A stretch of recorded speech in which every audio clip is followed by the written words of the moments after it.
நாங்கள் போராடுவோம் என்று சொல்லி say no to drugs, say no to DNK என்று இன்றைக்கு தன் பெயரோடு அதில் அவர்கள் இணைத்திருக்கிறார்கள் என்று சொன்னால் இந்த தமிழ்நாட்டு மக்கள் மீதும் தமிழ்நாட்டு இளைஞர்கள் மீதும் அவர் காட்டுகிற அக்கறையை காட்டுகிறது. இந்த 3 ஆண்டு காலமாக போதைப்பொருள் கடத்தலில் ஈடுபட்டுள்ள ஜாபர் சாதிக்கும் சர்வதேச போதைப்பொருள் கடத்தல் மன்னன் 45 முறை, இதை நாங்கள் சொல்லவில்லை, அவருடைய விசாரணை அதிகாரி என்சிபி விசாரணை அதிகாரியிடத்திலே ஒப்புதல் வாக்குமூலத்திலே தெரிவித்திருப்பதாக பத்திரிகை செய்திகள் வெளிவந்திருக்கிறது. அவர் போதைப்பொருள் கடத்தலில் ஈடுபட்டு சம்பாதித்த பணத்தை திமுக கட்சிக்கே கொடுத்திருக்கிறேன், பல தொடர்புகளை நான் அவர்களோடு ஏற்படுத்தியதற்கு நிதி கொடுத்தது முக்கியமான காரணம் என்று சொல்லியிருக்கிறார்கள். ஆகவே இன்றைக்கு ஜாபர் சாதிக் என்பவர் டிஜிபியிடம் நற்சான்றிதழை பெற்றிருக்கிறார், முதலமைச்சரிடத்திலே நற்சான்றிதழை பெற்றிருக்கிறார், விளையாட்டுத்துறை அமைச்சரிடத்திலே நற்சான்றிதழ் பெற்றிருக்கிறார். பல அமைச்சர்களோடு அவர் சேர்ந்து எடுத்துக்கொண்ட புகைப்படம் வெளியாகி நமக்கு அதிர்ச்சி அளிக்கிறது. ஏன் முதலமைச்சருடைய அதிகார மையம் குடும்பத்தோடு அவர் எடுத்துக்கொண்ட புகைப்படமும் நமக்கு அதிர்ச்சி அளிக்கிறது.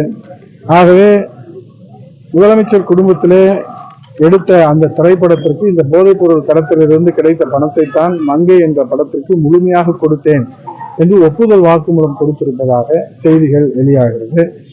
ஆகவே இது முழுமையாக விசாரிக்கப்பட வேண்டும், அதுதான் இன்றைய தமிழ்நாட்டு மக்களுடைய எதிர்பார்ப்பு.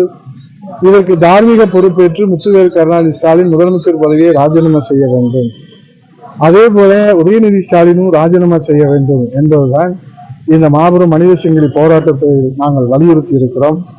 ஆகவே போதைப்பொருள் கடத்தல் அந்த பணத்தை வைத்து வருகிற நாடாளுமன்ற தேர்தலிலே திமுக அந்த போதைப்பொருள் கடத்தல் மன்னன் ஜாபர் சாதிக் கொடுத்த பணத்தை பயன்படுத்துவார்களோ என்கிற மிகப்பெரிய அச்சமும் கவலையும் அனைத்து ஜனநாயகவாதிகளுக்கும் பொதுமக்களுக்கும் ஏற்பட்டிருக்கிறது என்பதுதான் உண்மையான நிலை. ஆகவே கடந்த காலங்களிலெல்லாம் மக்கள் தும்பினாலும் கூட எடப்பாடி அவர் தலைமையிலான அம்மாவின் அரசு ராஜினாமா செய்ய வேண்டும் என்று முதலமைச்சராக இன்றைக்கு இருக்கிற முத்துவேல் கருணாநிதி ஸ்டாலின் அவர்கள் அன்றைக்கு எதிர்க்கட்சி தலைவராக இருந்து சொல்வார். இன்றைக்கு மக்கள் தும்பவில்லை, தமிழ்நாட்டு மக்களின் தலைமையில் போதைப் பொருள் கடத்தல் என்கிற இடியே விழுந்திருக்கிறது. ஆனால் அது குறித்து தார்மீக பொறுப்பேற்பதற்கு முதலமைச்சர் முன்வரவில்லை, வாய் திறப்பதற்கு முன்வரவில்லை, அதில் மர்மம் ஒளிந்திருக்கிறது என்ற அடிப்படையிலே தான் இந்த தொடர் போராட்டங்களை புரட்சி தலைவர் எடப்பாடி அவர்கள் நடத்தி வருகின்றார்கள். ஆகவே பர்மா பஜாரிலே திருட்டு சீடி விற்று கொண்டிருந்த இந்த ஜாபர் சாதிக்கு இன்றைக்கு 20,000 கோடி 30,000 கோடி என்று ஒரு தமிழகத்தினுடைய கடனை அடைக்கின்ற வகையிலே அவன் போதைப்பொருள் கடத்தல் பணத்தை இந்த தமிழ்நாட்டிலே திமுக கட்சியின் மூலமாக புறந்து விட்டிருக்கிறான் என்று சொன்னால் எங்கே போய் கொண்டிருக்கிறது தமிழகம் என்பதுதான் இன்றைக்கு மிகப்பெரிய கவலையாக இருக்கிறது. ஆகவே 3 ஆண்டு காலத்திலே நியூசிலாந்து, ஆஸ்திரேலியா, மலேசியா போன்ற நாடுகளுக்கு 45 முறை 5,250 கோடி ரூபாய் என்று சொல்லுகிற போது நமக்கே தலையெல்லாம் திருகிறது என்று சுற்றுகிறது. நாம் இதுவரை தெருக்கோடியைத்தான் பார்த்திருக்கிறோம். இப்படி கோடி கோடியாக கொள்ளையடித்ததை இதுவரை தமிழக அரசியல் வரலாற்றிலே நாம் கேள்விப்பட்டதில்லை. ஆகவே இதையெல்லாம் கண்டும் காணாதது போல் இருக்கிறார் முத்துவேல் கருணாநிதி ஸ்டாலின். இது வன்மையாக கண்டிக்கத்தக்கது. அதே போல நேற்று முன்தினம் அறந்தாங்கில 110 கோடி, மதுரையில 200 கோடி, எங்கேதான் இப்படி இந்த நெட்வொர்க் இந்த காட்டுத்தீயாக?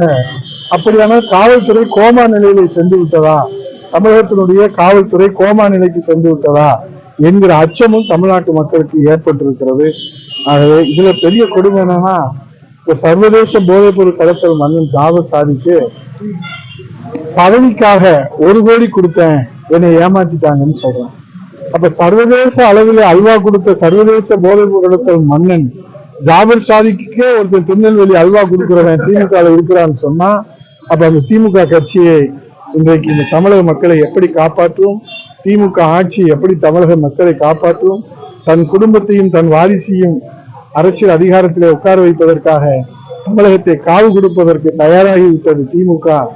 இன்றைக்கு நாடு பற்றி எரிந்து கொண்டு இருக்கிற போது குடில் வாசித்த நீவ மன்னனை போல இந்த நாடு போதைப் பொருள் சாம்ராஜ்யத்திலே பற்றி எரிந்து கொண்டு இருக்கிற போது அவர் இன்றைக்கு மௌனம் காப்பது நமக்கு மிகப்பெரிய சந்தேகத்தை ஏற்படுத்துகிறது, மிகப்பெரிய மர்மமாக இருக்கிறது. மௌனம் கலைப்பாரா முத்துவேல் கருணாநிதி ஸ்டாலின்? ராஜினாமா செய்ய முன் வருவாரா? உண்மையை உலகத்துக்கு எடுத்துச் சொல்வாரா என்பதுதான் தமிழ்நாட்டு மக்களுடைய எதிர்பார்ப்பு. பல்வேறு எதிர்ப்புக்கிடையே மத்திய அரசு சிஏஏ சட்டத்தை அமல் பண்ணிருக்கு. இந்த கேள்விதானே கேட்டீங்க, தெரியுங்க. எங்கள் புரட்சி தமிழ் ஐயா எடப்பாடியார் அவர்கள் உடனடியாக நேற்றைய தினமே இது குறித்து ட்விட்டர் பக்கத்தில் செய்தியாக வெளியிட்டிருக்கிறார்கள். பொது தேர்தல் அறிக்கை வெளியாகும் சூழலில் மத்தியிலே ஆளும் பாஜக அரசு சிஏஏ சட்டம் 219 குடியுரிமை திருத்த சட்டம் இன்று முதல் அமல்படுத்தப்படுவதாக அரசு இதழில் அறிக்கை வெளியிட்டுள்ளது. இந்த சட்டத்தால் நாட்டில் உள்ள பூர்வகுடி மக்களாக உள்ள எந்த சமூகத்துக்கும் எவ்வித பாதிப்பும் ஏற்படக்கூடாது என்று அதிமுக தொடர்ந்து வலியுறுத்தி வந்தது. அதன் காரணமாகத்தான் கடந்த 5 ஆண்டு காலமாக இந்த சட்டம் அமல்படுத்தப்படாமல் இருந்த நிலையில எதுவரும் தேர்தலை கருத்திலே கொண்டு மக்களிடையே பிரிவினை ஏற்படுத்தும் வகையில் தேர்தல் ஆதாயத்துக்காக சிஏஏ சட்டத்தை அமல்படுத்தியுள்ளது. மக்களை பிளவுபடுத்தும் வகையில் மேற்கொள்ளப்பட்டுள்ள மத்திய அரசின் இந்த நடவடிக்கையை அனைத்து இந்திய அண்ணா திராவிட முன்னேற்ற கழகம் வன்மையாக கண்டிக்கிறது. இதன் மூலம் மாபெரும் வரலாற்று பிழையை மத்திய அரசு செய்துள்ளது.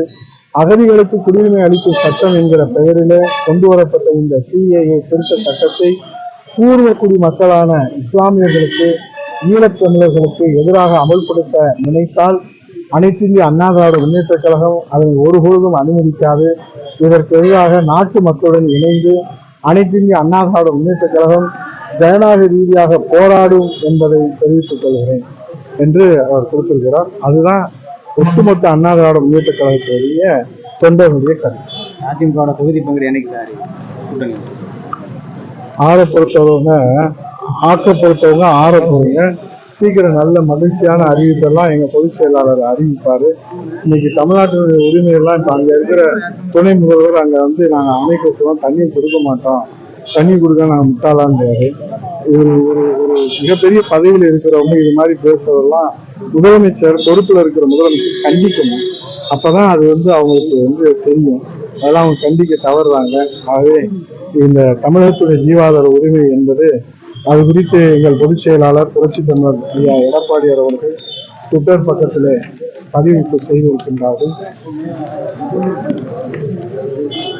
இது குறித்து I strongly condemn the highly objectionable remarks made by Karnataka Deputy CM D.K. Shivakumar and the Karnataka BJP leader C.T. Ravi BJP over providing Kaveri water to Tamil Nadu. This reflects the historic dual stand and hypothetical nature of national parties in interstate issues. Unlike the DMK, which has been continuously moved and giving up the rights of the state, AIADMK official has continuously been firm in ensuring the rights of the people of Tamil Nadu and shall never allow any measures that would lead to the destruction of the entire Kaveri Delta region of Tamil Nadu. I request Tamil Nadu Chief Minister M.K. Stalin to take necessary legal measures and ensure that our rights over Mother Kaveri are preserved. தமிழர் உரிமை மீட்போம், தமிழ்நாடு காப்போம், புரட்சி தமிழ் ஐயா எடப்பாடி அவர்கள் Twitter பதிவில கொடுத்திருக்கிறாங்க. அதெல்லாம் அதுக்கு கண்ணுக்கும் தெரியல, காதுக்கும் கேட்கல. அவர் வாய்மூடி மௌன விரதம் இருக்கிறார். ஏனென்றால் அவர் கூட்டணிக்காக தமிழ்நாட்டு உரிமையை காவு கொடுப்பதற்கு தயாராகிவிட்டார். அதனால எங்கள் புரட்சி தமிழ் ஐயா எடப்பாடி அவர்கள் தொடர்ந்து இது போன்ற கண்டனத்தை தெரிவித்துள்ளனர். பாதகம் செய்பவரை கண்டால் நாம் பயங்கொள்ளலாகாது பாப்பா, மோதி மிதித்து விடு பாப்பா, அவர் முகத்தில் உமிழ்ந்து விடு பாப்பா. அண்மை செய்திகளை உடனுக்குடன் தெரிந்து கொள்ள இணைந்திருங்கள் இயம்நாடு தொலைக்காட்சியுடன்.